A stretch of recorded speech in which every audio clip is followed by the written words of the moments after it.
an Unspoiled Network podcast. This is Spoil Me, covering One Piece, Season 1, Episodes 8 and 9. In these episodes, we find out exactly how Buggy the Clown knew Shanks, and we get a navigator, but they have their own ship, which is odd. And we meet the child of one of the pirates that Luffy used to know. It's all coming together. Welcome to Spoil Me.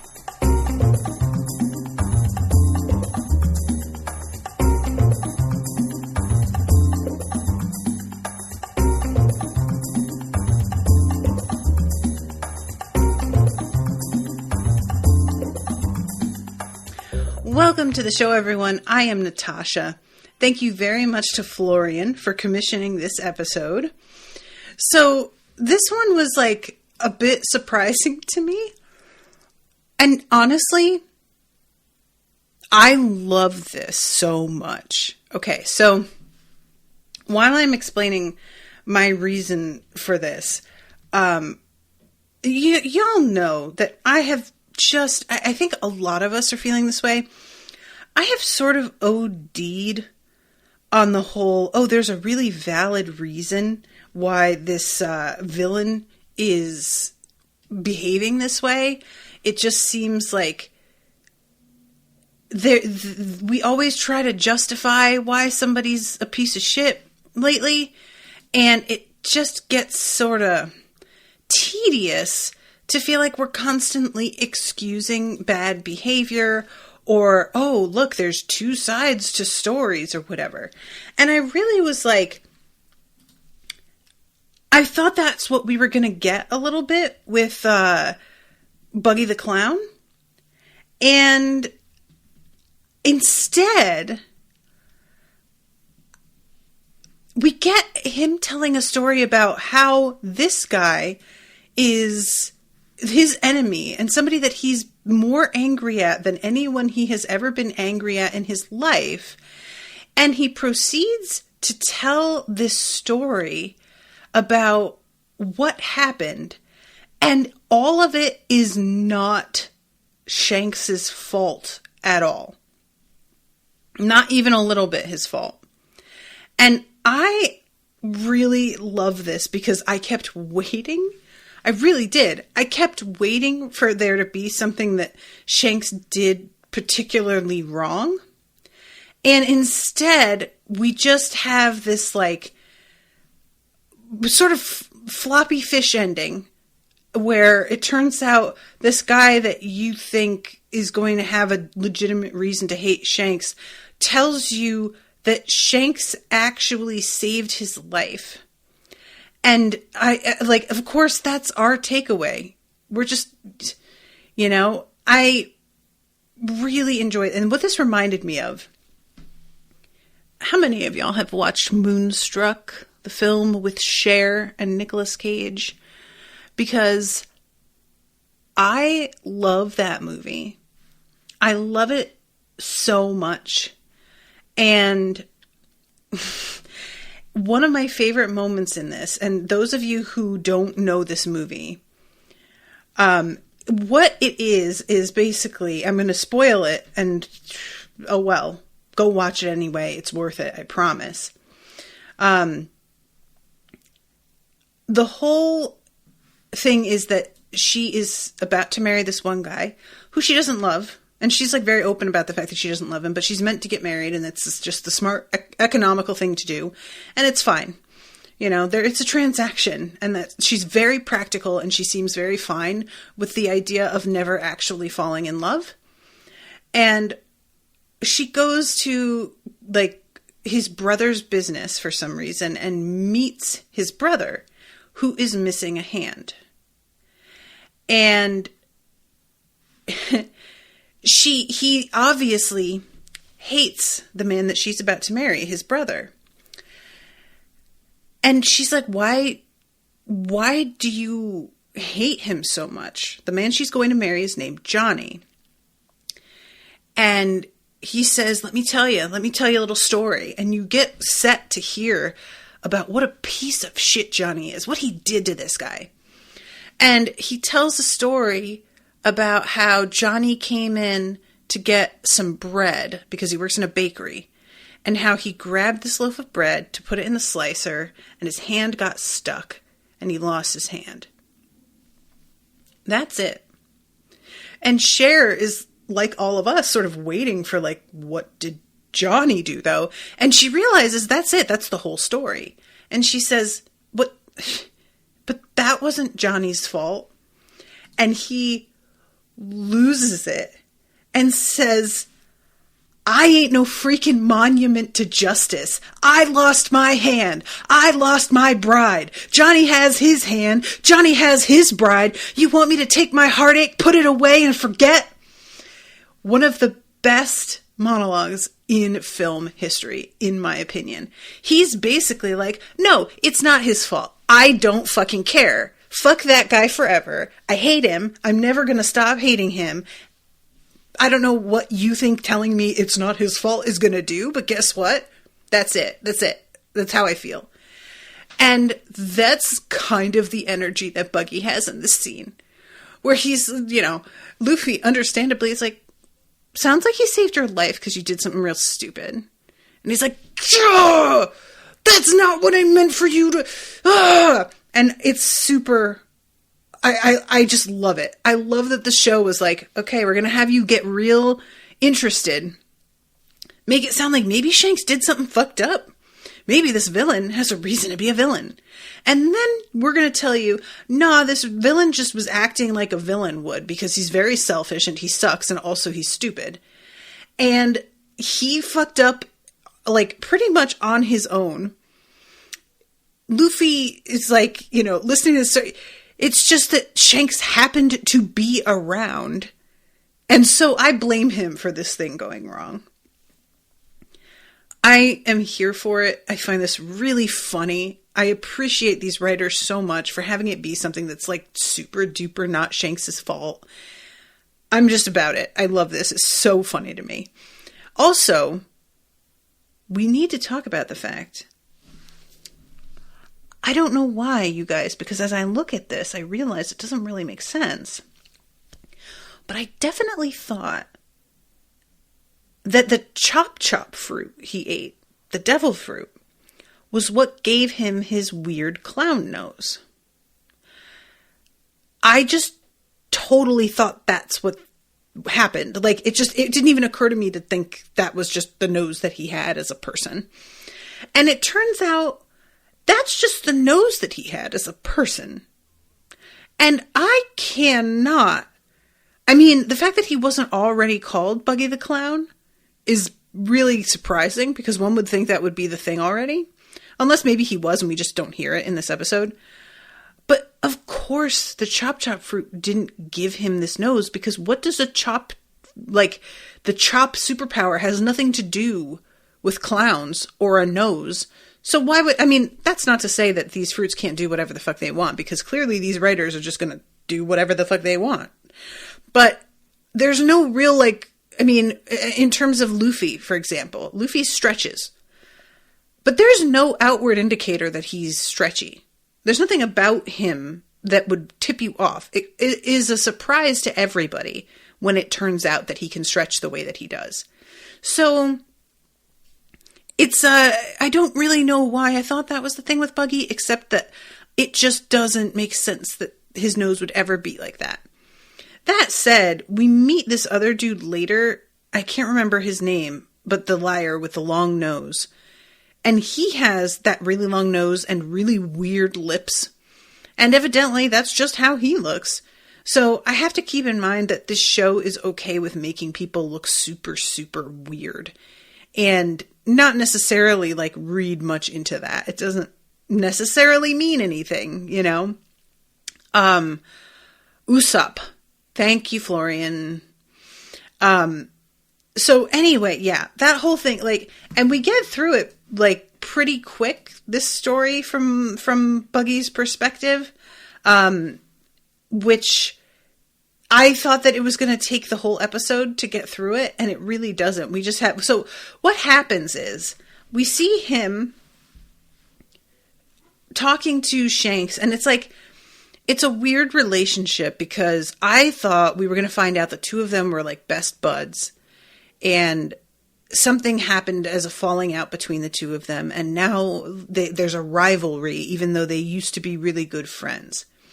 But when we watch this scene, they weren't really good friends. They didn't see eye to eye on almost anything. Shanks is just so laid back that he like gets along well enough with everybody. And Buggy the whole time was just kind of like, all right, so we're going to go for some treasure. I can't wait to like somebody announces that they have the whole episode first starts with or the flashback starts with them fighting each other about which place is colder, the North Pole or the South Pole. And they finally get broken up. So obviously they have somewhat of a contentious relationship to begin with, but then a ship is spotted, and it's an interesting moment because Buggy is so excited. In his mind, they've spotted a ship. That's as good as a fucking payday to him. He's just like, oh, awesome. We're about to get some shit. Shanks clearly doesn't really see it that way. And I'm very curious because I said this before. What's the deal with Shanks wanting to be a pirate? What's the deal also with Luffy wanting to be a pirate? They keep saying that they want to be or are pirates, but I don't see them doing anything pirate-like at all. Like, the one person who is pirate-like is Nami, and she's the one who's, like, super anti-pirate, but she's the closest to a pirate out of everybody that has claimed to be a pirate so far, out of protagonist, obviously. So what is exactly Shanks's deal here? Because he's not that excited about like robbing and pillaging, but he's also not avoiding it. He's not refusing to do it. So like, what are you doing here, guy? But anyway, he is talking with Buggy later and mentioned something about this devil fruit and how if you eat it, like you lose your ability to swim, which one of the things that Buggy discovered in their like robbing this ship that is near them, he gets a treasure map, and he has been studying this, and it's very clear he's planning to keep this to himself and go after it himself. And the X that marks the spot on this map is in the middle of the ocean. And he's like, what the fuck? Like, is it on the ocean floor? What is this? And when Shanks says, you'll lose your ability to swim, the first thing that he thinks is, oh my God, well, obviously I'm not doing that because I don't want to lose my ability to swim. I won't be able to get this awesome treasure then. So no, thank you. But then Shanks says that this devil fruit is going to sell for like $1 million. What is it? What is their currency in this world? I keep wanting to say bells, like it's Animal Crossing. Barry, thank you, Florian. Oh, Bernadette says, regarding Usopp, greetings from Gabby. She made sure that I tell you that Uso in Japanese means lie. Oh. Yeah, I like that. So maybe his story is full of shit. But honestly, it would be really funny if he lied in this story because it still makes him look so bad that if you were going to lie, you just do better. Be a better liar. What are you doing, guy? Anyway. So when he hears that this berry, the devil fruit, is going to sell for like 100 million berries or whatever, he immediately freaks out and is like, I'm going to... Oh, right. Sorry, Bernadette. Bernadette's talking about Usopp, and that means lie. He's the other guy. I'm thinking that... I'm getting him mixed up with Buggy. But yeah, Usopp's the one that keeps on telling lies. Okay, gotcha. Thank you. And he has a long nose. That was what my, like, association was immediately. Was the Pinocchio thing. Anyway, okay. Stop. I keep getting off track. So he hears that this is going to be worth a ton of money, and gets really excited about this. And I thought it was just for the sake of the money. That, he's a treasure hunter, and we see like how incredibly invested in gaining treasure he is. And I really thought that was all it was. But his plan is to steal it, sell it, and then use that money to get himself a crew and go and pursue this like particular treasure that's on this map. I also have to say that I love that he thinks that this map is a treasure map, because like there's no reason to think that. Just that there's an X marks the spot, that any map that pirates have is a treasure map. It's very like, 6-year-old logic, but it's fine. We can go with that. I just sort of wonder if it isn't going to turn out to be something else, and he's going to wind up disappointed. But regardless, he steals it and makes this big show in front of the crew at first about how he's going to eat it, which I was really surprised that nobody was going to stop him, because this thing is worth so much money. And I don't get why they were going to be willing to even let him do this. I thought for sure somebody was going to stop him, because they were going to be like, look, we're about to make a ton of money and we're all going to split this money amongst ourselves. Fuck you. You're not going to eat it. Give it to me. What are you doing? But they're all evidently completely fine with him eating their profits. So whatever, I guess. So he eats this. Nothing happens. Everybody assumes, oh, it wasn't a real devil fruit. It must have been a fake. And they go on their merry way. However, it turns out that was a fake that he made, and the original fruit was real, and he just hid it. And so that way he can sell it, and they'll never even know that, the original fruit was worth anything to begin with. Not a terrible plan. I do want to know how he made a fake. Like, I would really have enjoyed a scene of him paper macheing a fake devil fruit and then having to eat it and look like he actually ate it. So he's like on one of the little dinghies, so that it's clear he's about to leave this ship behind and go off on his own with this devil fruit. And he gets, oh my God.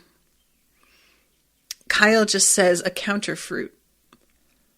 I hate you, Kyle. Everybody in this chat is fired. All of you. Get out. Get your things. But he gets approached by Shanks, and Shanks surprises him, and he pops it in his mouth, this fruit, which I just have to remind you all, this fruit is roughly the size of like a cereal bowl. And he puts the whole thing in his mouth. And Shanks walks away, and it seems like it's going to be fine, and he's about to spit it out, and then Shanks comes back, and it startles him so much that he swallows it involuntarily. So he loses his profit, and also gets this weird power that he didn't necessarily ask for. As this is happening, the map falls out of his pocket and blows overboard into the water. And he flips out, jumps into the water after it. And as it turns out, this devil fruit means that you can't swim thing is correct. I would like to register my surprise that when they say it means that you can't swim, what they mean is it means you can't move and you sink like a stone. That sucks. Because I really was like, oh, well, if you can't swim, just don't move and you'll float. Like, if you know how to float, it's very easy. Basically, you just don't move. That's why it's hard to get rid of a body in water unless you weigh it down.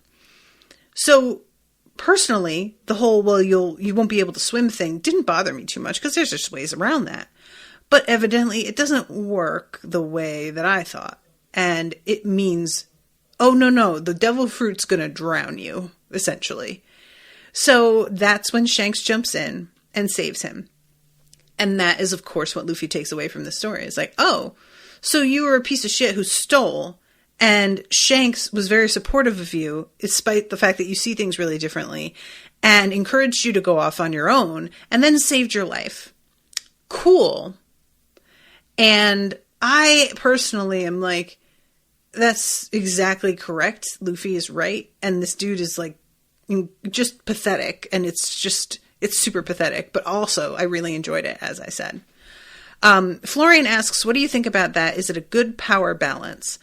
So the power balance being getting a superpower in exchange for your ability to swim being taken away. It's hard to say. The thing is that everybody who's eating these things seems to be pirates.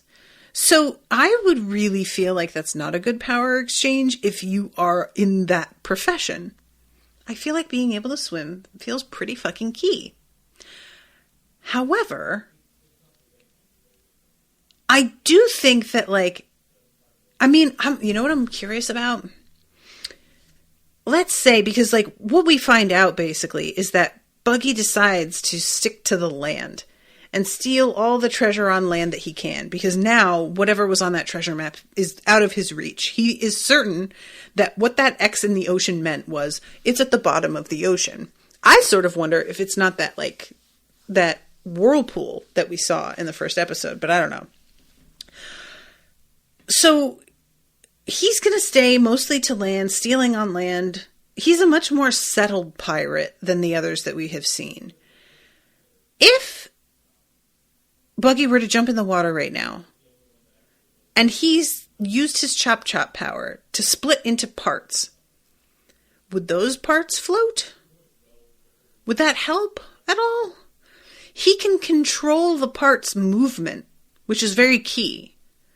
So would that ability go away? Or could he use could he detach his hands and his hands make swimming motions and hold themselves up?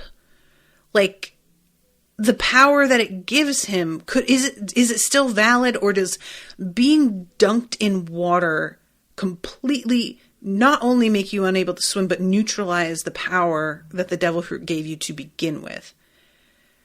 Did we ever see Luffy underwater stretching? Does he still have that power underwater? That's my question. Because if that's true, then it feels like a pretty good power balance to me if you happen to be given a power that you can utilize when you're underwater to help you. If not, I feel like it really depends on what the power is. We've only seen a few, right? So we've got Luffy who can stretch. We've got Chop Chop. I feel like we saw one other one. I can't remember who it was.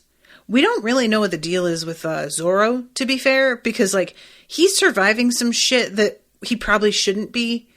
And Nami has said a couple times that he should be dead, and he isn't. So I'm real curious what the deal is with him, because I kind of wonder if he has eaten one or if there's something else going on with him. Florian says we've only seen those two. Yeah, okay. Well, then I don't know. I don't know if I can answer that yet. I have to wait and see. Based on what Luffy can do,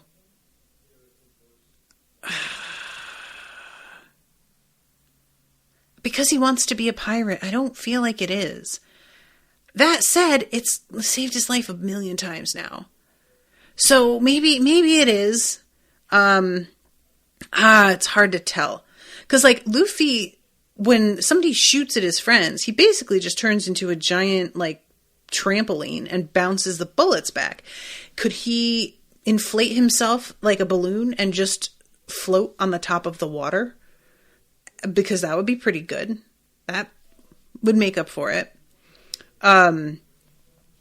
Florian says, Morgan said breathing fire, controlling storms, or something like that. Okay, so controlling storms, that feels pretty even, because a storm is what's going to send you overboard to begin with. So if you can control those, that seems fair.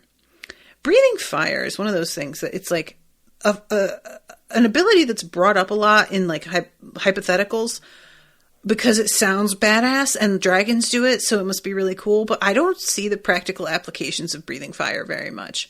I think it depends on, again, what you do for a living. If you're fighting people a lot, I guess it's useful. But, like, let's say you're a podcaster.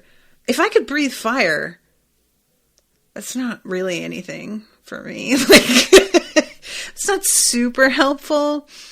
The best thing you could do with it is turn yourself into a bit of a sideshow and make some money off the fact that you can breathe fire. Like, otherwise, you just have to become a fighter because people would want to hire you. And that's just like all you could really do with that. Kyle says, s'mores on demand. Come on, Natasha. Bernadette, Kyle, you're fired. Get it? Oh, you guys. Die. I hate you all. I will say, though, s'mores really are so good. So, yeah, I don't know enough yet, but I think probably it is a fair exchange. It's like, being able to swim is just such a particular thing that it's not like, oh, you lose your ability to walk, you know, or you lose your ability to, like, eat food. It's nothing major. It's something that probably you could avoid needing to swim. So hopefully it's fine. I think it's probably fair. Okay. Moving forward. We have this, like, weird moment. First of all, Nami gets caught stealing all of Buggy's shit. And so he begins to attack her. And we get a couple of really great counterattacks from Luffy. First counterattack, kick him in the balls. He leaves his whole bottom half behind. Honestly, I love it. This is great. This is the kind of shit that, like, if they didn't do the whole, why don't you just kick him in the balls? This would be the sort of thing that I think I would bring up if I were watching this scene, and I'd be like, you know, it'd be really great. You just kick him in the balls. I'd probably, like, think of it, but I would not expect the show to do it. And I love that they just did it. They were like, oh, you know what we could do? They really seemed to approach this like they were thinking as if they were actually in the situation. And what would you do? So he eventually, like, recovers from that. And him and Nami are going at it, like, fighting for this bag of treasure. He's got his hands detached, holding onto it. I really have a lot of questions about that. I mean, I have a lot of questions about the detachable limb thing in general, because as we see later, I had questioned whether the limbs always break off at the same point on his body every time, like, he detaches his arms. Is it always at the shoulders? Is it always at the elbows? Is it at the joints? We see in this episode that he can, like, break himself into a lot more pieces. It's something he has control over, evidently, which is pretty weird. And what we, like, so if he's holding on to this bag and trying to take it from her, but his hands aren't actually attached to anything, how are they pulling? Like, I guess it's sort of like how a bird would grab something and pull.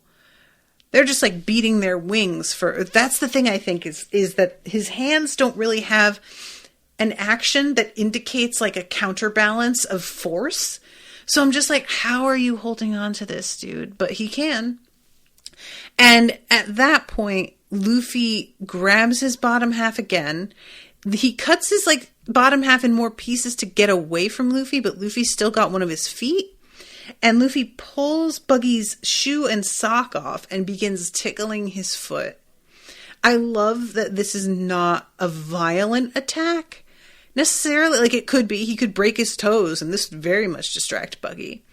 Honestly, Buggy's, like, the whole chop thing is only an advantage if you've got control over every part of you and they're all operating and doing different things, because the way that he's just leaving pieces of himself behind completely unprotected is a pretty big Achilles heel for this ability. Like, you would really expect that this sort of thing would have happened to him already by now. And it's weird that nobody else has taken advantage of the very obvious target that's sitting there without eyes to tell that you're coming for it. But regardless, he tickles Buggy's feet. Buggy collapses. There's this, like, whole thing that winds up with, like, the treasure exploding and going everywhere from this sack. And they do get it gathered up again, and he winds up leaving it on the beach for the mayor, as we find out later. But I really enjoyed when Buggy sees that Nami is stealing his shit. And she's like, it's mine now. And he's like, it's yours now. What do you mean? You don't just get to steal stuff and then say it's yours. Who raised you? And it's like loving this so much. Buggy is just like, oh my God, how dare. So as this is all happening, the townsfolk are wondering where the fuck their mayor is, because they've all evacuated the city, but they're like on the outskirts. The mayor went in to deal with these pirates. They haven't heard from him, and they're pretty much like, I bet this motherfucker's dead, but we should go check and see what's going on. And eventually they all just decide to come. At first it's this one guy who's like, I'll take one for the team. And slowly everybody is like, I'm Spartacus, and they all go together. So they get to the town, and they see Luffy and Nami standing over... Oh, and I forgot to say that Luffy grabs Buggy and catapults him into the ocean, which was pretty good. Nami, like, gathers all his parts and, like, ties them up and keeps them separate from him, so he's just this little, like, head with, like, arms and legs directly attached, like a Mr. Potato Head. It's really weird. And then Luffy picks him up and just, like, propels him miles into the ocean. So he's not dead. He'll be back, I'm assuming. But I don't know how long it'll take for him to get his parts together again. I don't know how that works. Burn the parts. That's what I'm saying. Apparently he can feel that shit. So I don't know if he gets propelled into the ocean and he can't swim. I guess one could say he's probably dead because, like, he can't swim anyway, but we don't see him die, so I'm always hesitant to be like, yeah, definitely dead. I don't know. But yeah, I really think, like, you can't cut the guy into pieces, but if those pieces get burned, putting them back together doesn't do any good. But I guess drowning him works as well. I'm just sort of thinking about, like, in Luke Cage, there's this scene where somebody's talking about how this dude is bulletproof. And this character is like, then don't shoot him, drown him, poison him. There's a lot of ways to kill a person that don't involve bullets. Just be a little bit more fucking creative, you imbecile. And I was like, amen. So these townsfolk come in. They see Luffy and Nami standing over the, like, unconscious body of their mayor. And they're like, are you motherfuckers pirates? Did you do this? And Nami's like, oh my God, if they think we're pirates, this is going to get really bad. And of course, Luffy's like, yo, what's up? We're pirates. How you doing? And I love, Nami gets, like, very upset and is like, what the fuck? Oh my God, I can't believe you said this. But Zoro is cracking up. Zoro just seems to, like, be here for the lulz. He's just straight up sitting back and like, let's see what this fucking kid does. This weirdo. I can't wait to see what he says. Honestly, it's kind of a mood. So these people, of course, are like, oh my God, you're the pirates. We're coming for you. And they run. They run down this alley, and the little dog, Choo Choo, is that his name? He is just waiting in this alley to guard them against the townsfolk. Okay, I meant to mention this last episode, and I forgot. Can we talk about the fact that Choo Choo's barks are just a person? And it's not even a person really pretending to bark either. Because if you or I were, like, imitating a dog, genuinely trying to do our best, I think most of us would do, like, woo, woo, like that kind of thing, right? Trying to make a, like, bark noise. But the person who's voicing this dog is like, bat, bat, bat, bat. Like this really weird, I don't know what they were doing. I don't know what the people who were directing them we're thinking, like, I know that depending on what country you're in, the sounds that an animal make, they're different, right? Like we say, a dog or a cow says moo. I don't think that in Spain, a cow says moo. They probably say a different thing. In Spanish, instead of like a bird chirping or saying tweet, tweet, a bird says pio, pio. Like that's the Spanish tweet, right?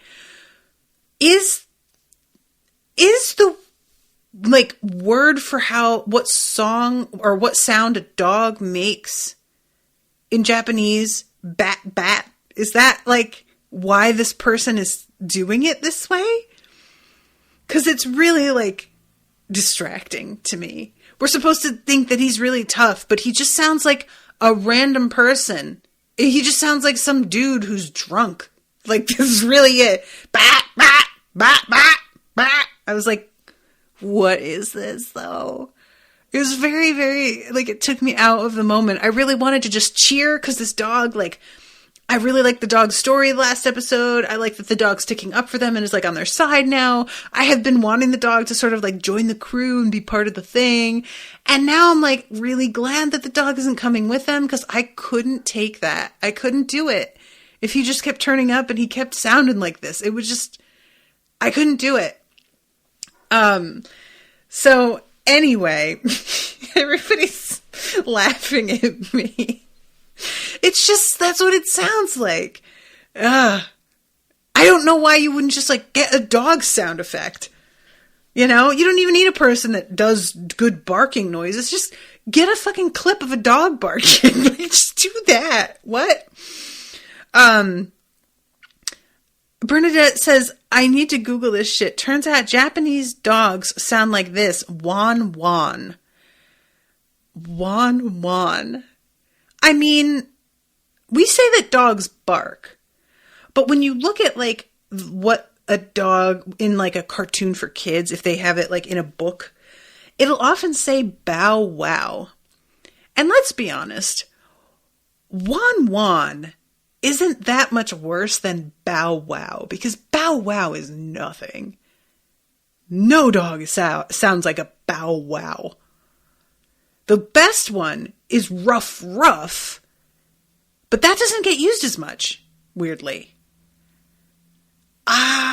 So yeah, I guess we don't have a leg to stand on there. But I don't watch any cartoons where there's a person voicing a dog just going bow wow, bow wow, and pretending that's how a dog sounds. So I was gonna give them that one, but no, I can't. They made a weird choice here. That's just all there is to it. So then we have this like moment that I found so fucking funny. The mayor wakes up and all the people around him are like, these kids were here and they were the pirates and they hurt you, but don't worry, we drove them out of town, these motherfuckers. And he sits up and he's like, shut up, I'm the only one that gets to complain about them. Honestly, I love that so much. He doesn't even try to be like, what's wrong with you? They were great. He doesn't even say that. He's not like, they were the good guys. They helped us. He just says, I'm the only one that gets to complain about them. He doesn't tell them, you're mistaken.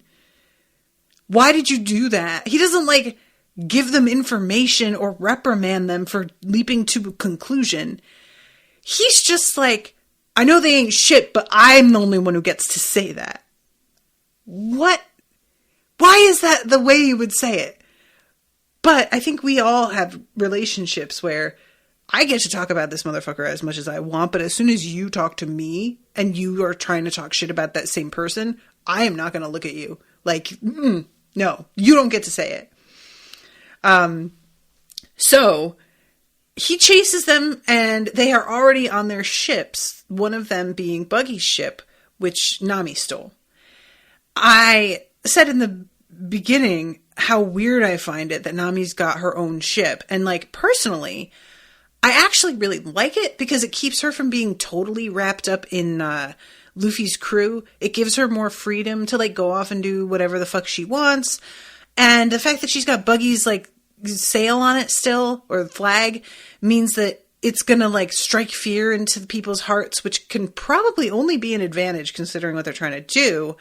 He's renowned after all. But I did find it really weird that, like, excuse me, I just burped mid-sentence. I did find it really weird that, like, they're going to just sail right next to each other and evidently close enough that she can, like, reach over and just grab Luffy and begin to drown him, because she looks up and realizes that he left a huge bag of treasure on the shore. I don't remember if that's all the treasure that she took, because it looked to me like that was everything. Like, she had one bag that she was carrying out. I don't know if we're meant to think that they, like, split it, because she says that she's going to split it with Luffy, but I didn't know if they had done it already by the time they got there. It sounds like they had, because of the way she's talking about it to him. Oh, okay. Florian says it was half of it. She had 2 bags, 1 was left. Okay. So, yeah, she gets very upset with him. But I'm like, girl, you gave him that treasure. You don't get to decide what he does with it. You don't get to be mad. That's the thing about, like, giving somebody a gift, is that it's out of your hands. It's the same thing as deciding that you're going to, like, loan somebody money. You can't loan someone money and then watch every decision that they make with, like, whatever money that you gave them. Once you've given it and handed it over, that's it. You don't get to pass judgment on it. If they owe you, if they say they're going to repay you and they don't do it, then okay. But once, like, if you loan somebody money and you just freely do that and they go order a pizza, you got to shut up. They ordered a pizza. That was what they decided to do. Oh, well, you know. Florian says, oh, she didn't give it to him. He just took it and gave it to the town. I thought that they talked about it and she said that she would split the treasure with him. I could have sworn they had that conversation and she was basically like, thanks because you helped keep me from losing it all, and also, you know, slingshotted Buggy the Clown right out of fucking town. I could be wrong about this, but I could have sworn that they talked about this.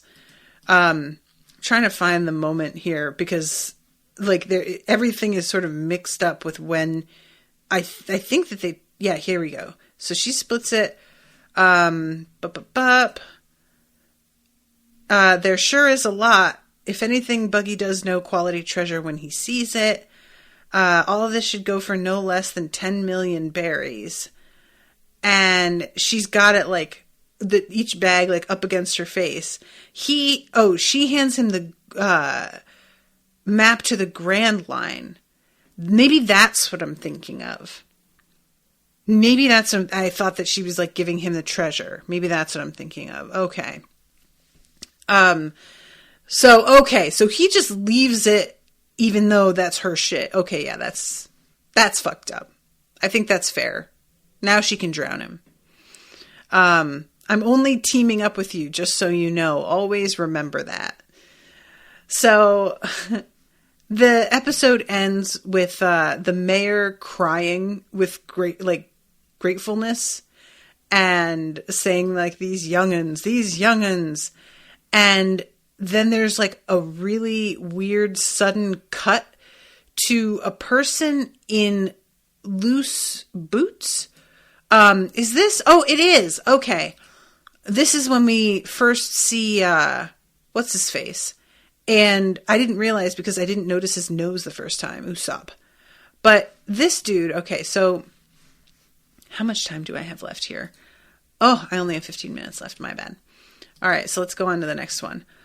Usopp is, what a weird guy. So the episode starts off with Usopp running through town in a panic, his little village, telling everybody that pirates are on their way. And what I found so weird, we don't see another soul. Nobody's reacting. And I was like, what exactly is going on here? It turns out that he's, like, a well-known liar. So everybody's just does not listen anymore when he says anything because he's just always full of shit. And I found this sort of compelling because I thought that what we were going to get was this crew was going to show up It was going to look like they were real pirates. Then he would try and warn the town and nobody would listen, even though it was like a real thing. And it was going to be a real like boy who cried wolf sort of scenario. But that is not it. This is just meant to establish that he loves lying. He loves telling stories. He has a crew of like children who are deeply loyal to him for some reason. They all really enjoy pretending that they are pirates.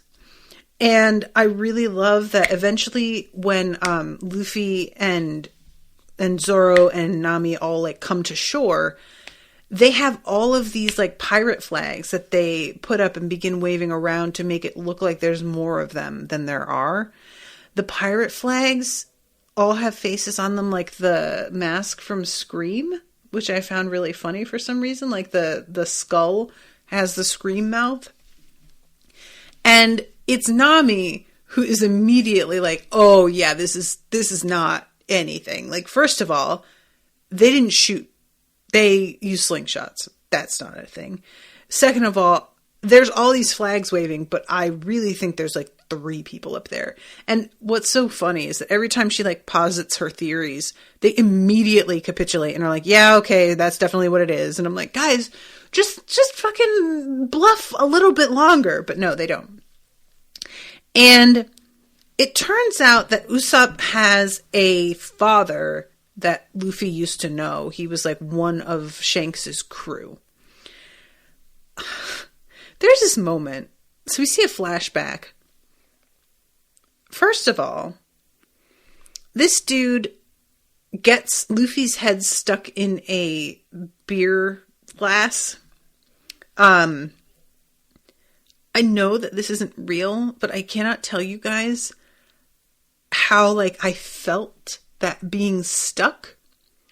I really hated watching this because I think this has happened.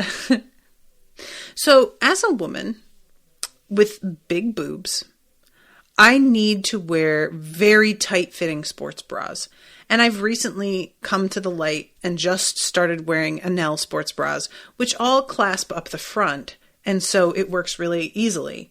But I used to try all these other brands that you have to pull over your head. And when you're done with a workout and you're trying to get undressed to get in the shower, a sports bra feels like a fucking straitjacket. It's like insane how hard that shit is to get off. And I have been stuck in a way that felt a little bit too similar to his head being stuck inside this beer glass, where it was like I could barely breathe.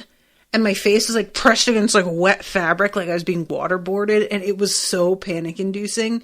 And like my shoulders felt like they were about to be dislocated. It's really bad. So I, first of all, did not like this guy for doing that to Luffy. But then he's talking to Luffy about his son. And he's like, I had to leave him. I had no choice. I really, really wanted to go be a fucking pirate. You know what, sir?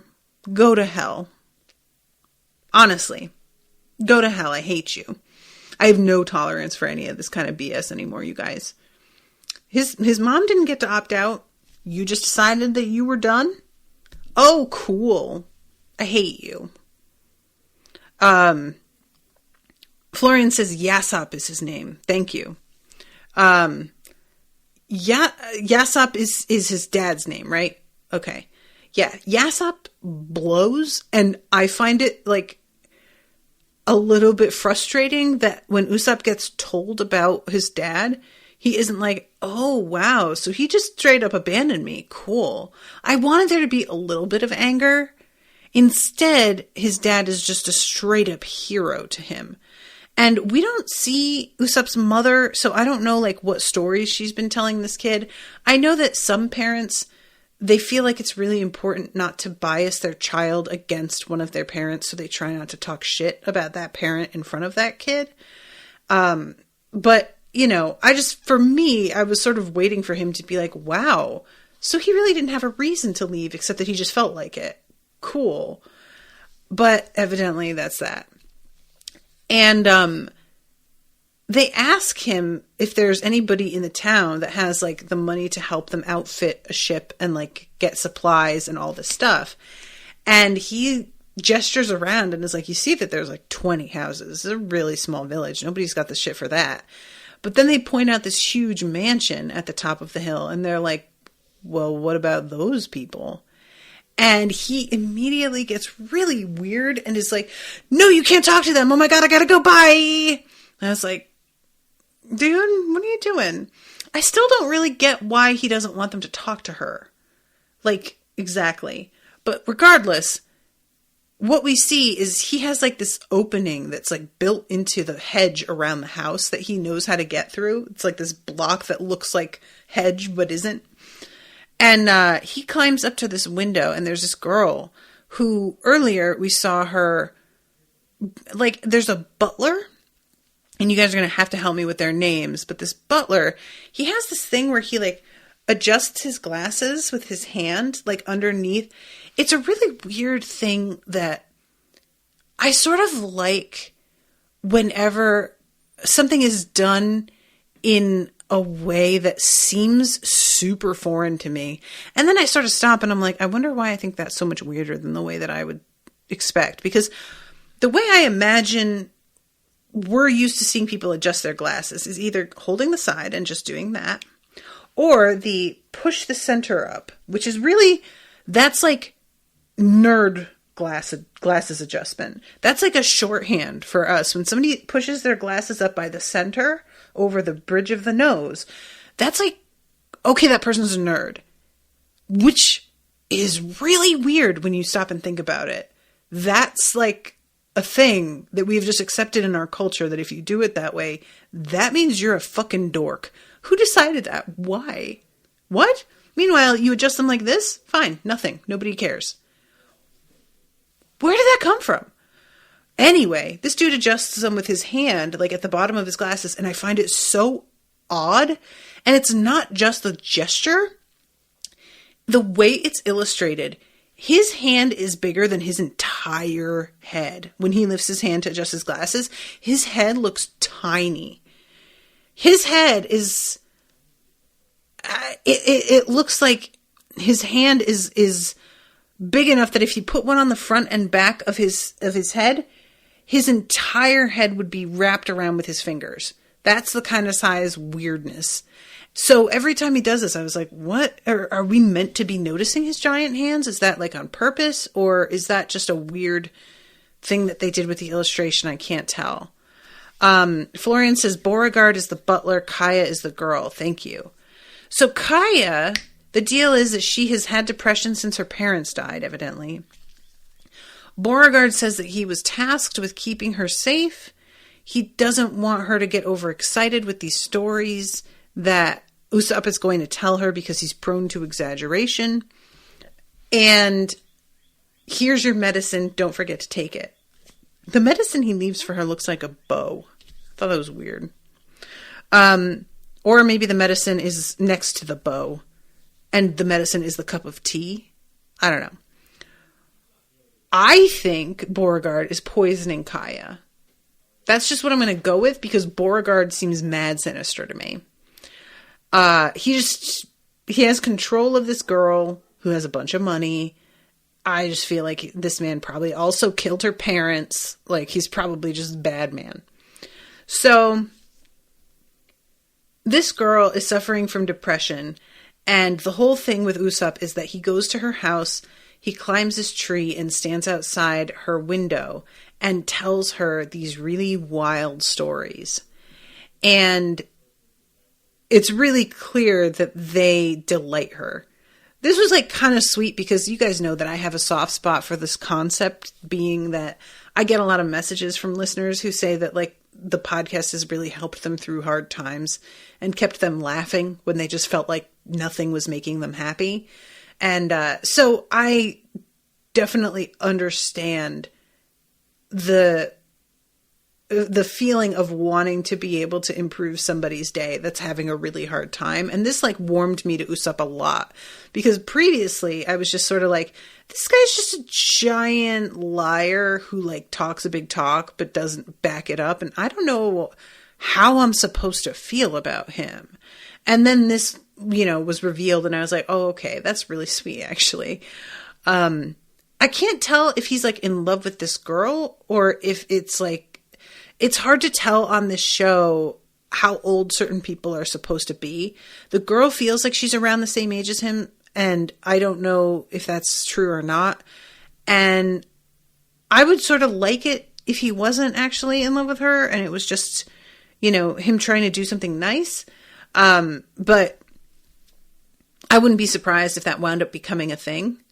And he's like in the midst of telling her about how they slingshotted themselves out of trouble in whatever story it is that he's relating. And she gets, this gets interrupted by the arrival of the crew from the sky because Luffy catapulted himself over the wall, and all of his friends grabbed him at the same time to try and stop him, and they just wound up being part of the catapult. So, yeah, they all land in the yard. They cause quite a ruckus. And this is when Beauregard comes out and is basically like, what the fuck is happening out here? Y'all broke into, like, this is not okay. He's got this crazy outfit, too. He's got these... what do you call it? The shirt collar that he has on flares down and out over the lapels of his jacket and twists up in these like two curlicues. And he has what looks like they're meant to be like pockets or something, but they're shaped like soft serve ice cream swirls. And it's just really, it's a weird... I can't tell if it's meant to be like military or business or what. But yeah, he keeps adjusting his glasses and there's like a flash of light on his glasses every time he does it. And I'm like, is this supposed to be significant? Does he have like an ability here with the glasses that I'm supposed to be seeing? I don't know. But it cuts from him interrupting them and basically telling them to get lost to somebody walking up the street. And I don't know what this person's deal is, but this is straight up Steven Tyler. Am I wrong? Am I wrong? Because that looks like Steven Tyler. I don't know if it's a man or woman. I think it's meant to be a man. They are wearing huge heart-shaped sunglasses. I'm feeling it. With gold rims, but like red glass. And he has that, like, the Steven Tyler mouth, which is, like, perpetually looks like in a deep frown. Not just, like, at rest, but, like, actively so sad. But it is more of, like, I'm a grump kind of feel. And that's all we get. They just, like, turn towards the camera, so to speak. And so Bernadette says, is walking like Michael Jackson. That was what I found really weird, is that it's like he's like barely moving his body. His legs are moving like totally independent of his body. Like he's Michael Flatley or something, but walking. It's really weird. Florian says moonwalk, but he's not going backwards. He's walking forward, it looks like. Unless I'm mistaken. Hold on. I'm going to rewind this now. But it looks like he's walking forward. He's just walking real fucking weird. Yeah, he's going forward. But it is sort of, it still does have like the moonwalk vibe. I can totally see why you said that. It's just in the wrong direction. Oh, Bernadette says no, he is walking backwards. Is he? Oh, that did not come across to me in the way this was illustrated. At first, when we see him coming towards us, he's too far away. So it cuts from him really far out. And then we just see him, like the back of him. But it doesn't feel like he's traveling towards us. It feels like the camera's just following him from behind. So you might be right. And they just didn't illustrate it in a way that made it clear. Because they don't want to give you too good a look at him, it feels like, right away. But yeah, that didn't come across to me, but that would make more sense with the way he's walking, because I was sort of like, how is he even managing to walk when he's doing this? So if he's just completely moonwalking the whole time, okay. That would explain it. So Steve and Tyler moonwalking. Interesting combo. I don't hate it. Very curious what this person's deal is, though. Like, is this his long-lost dad? Who is this person? Why are they showing up and why do they matter to us? It's interesting because the way that we had the introduction of Zorro at the end of an episode, it felt like it was going to be like we were setting up a bad guy. And that's sort of what I thought we were doing with Usopp too. And then he turns out to be like somebody that we sort of like and we're on his side. So this person's introduction makes me think, oh shit, what's this weird bad guy? But they might not be a bad guy. I don't know. I guess we'll see. But I have to wrap. Thank you guys again so much for hanging out with me and feeding me names. I really appreciate it. Thank you, Florian, for commissioning the episode. And let's see when the next one is. I feel like it's not too long from now. Tuesday, April 6th, right next week, is the next episodes 10 and 11. So come back and hang out with me again. Until then, toodaloo, motherfuckers.